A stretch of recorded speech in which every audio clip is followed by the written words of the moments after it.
but then it's really a pity because in ACTA, you have all 4 major shipbuilding countries around the table. Of course, only China is out. And yes. Yes. No, I understand it's a pity from your point of view. But there's also other stakeholders who think that already dealing with enforcement is sensitive. I think dealing with a substantive law would be worse. But I think, I mean, we should discuss this perhaps in a separate meeting and see what can be done. And because I do not know exactly what the nature of the problem and what even let alone what the legal solution could be. Thank you.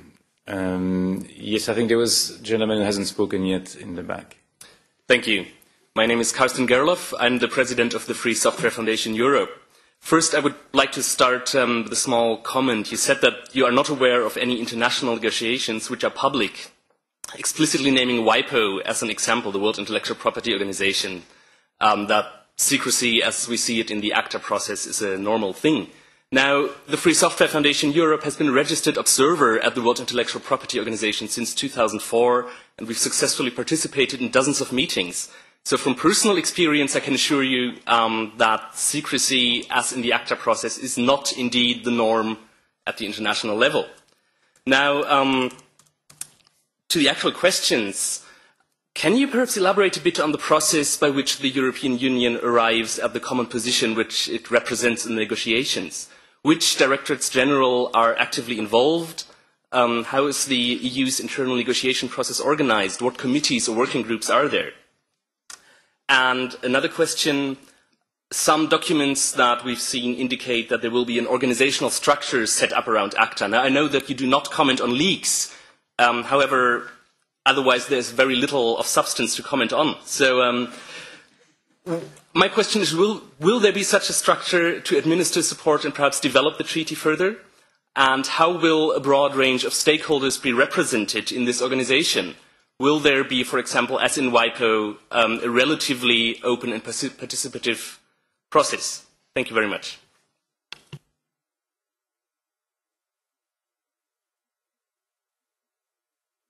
Okay, well, you'd have to admit with me that to organize stakeholders meetings since 2 years, even before negotiations begin, is not exactly definition of secrecy. When I refer to international organizations which are not held publicly, I was referring to the WTO. And TRIPS Council is not, even TRIPS Council is not public. This is the body that deals with... Excuse me, the slide explicitly said WIPO. Sorry to interrupt you. No, I said that we could not have to organize the negotiations in other forum because countries didn't want the topic to be mentioned. And then I gave an example of the WTO as if you want, where negotiations are not held publicly. But I'm very happy for you that you are an observer in WIPO. I mean, this is fine. And in the committee, or well, in the institutional arrangement that we're going to do with ACTA, which has not been discussed yet, we also plan to have meeting with stakeholders, or to have stakeholders associated, but it's not finalized. I think the best is to wait that the process is a bit more advanced, and then we can know more about it. Thanks. Yes.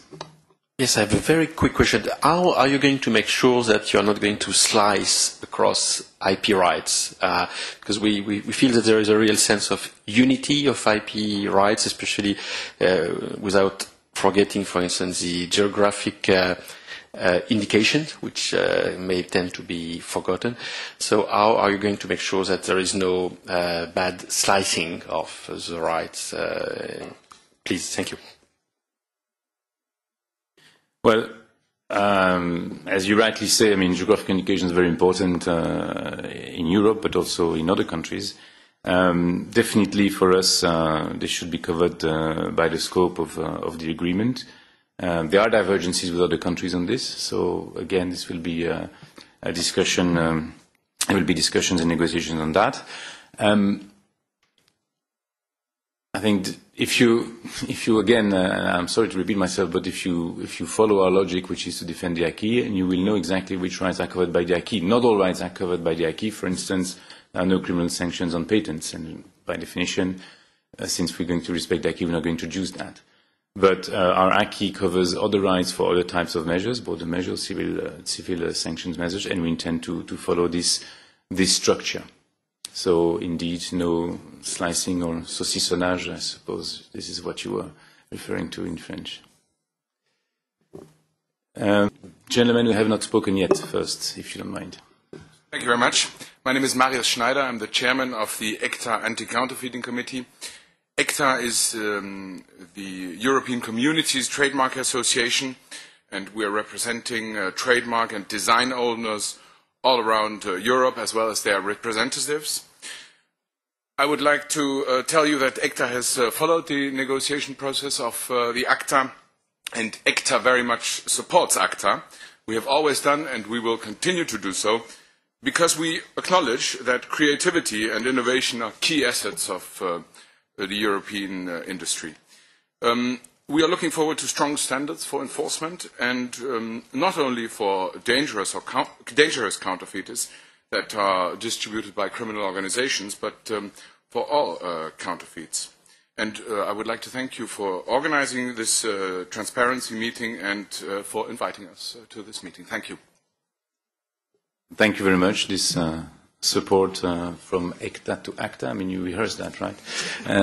Is very much welcome. Thank you very much. Yes, you and then you. Thank you. And I just wanted to thank you for your time today, for all of you today. My name is George Kearse. I'm an advisor for Deutsche Post DHL. I'd just like your short presentation, very much appreciated. Will it be available for us to download from the website? Thank you. The answer is yes. Thank you very much. Yes. I got a quick comment on what the sir from Ethno said, and explaining how you, Mr. Devin, can be right when saying that there is no 3 strikes in ACTA, and Mr. from Ethno's fear still be founded. Because what we analyze from the leaks, so probably they're fake and lies and so on, but we do what we can with what we have right now, is that we see a whole arsenal that is aimed not at forcing 3 strikes, but at inducing restrictions upon internet access. The civil injunctions, the statutory damages, and possibly the criminal sanctions will all have the effect to put so much pressure on the internet operators that they will be forced to agree on those so-called voluntary agreements and those contractual measures that all together have only one single goal, that is to circumvent the due judicial process. This is what we saw in France with the Hadopi.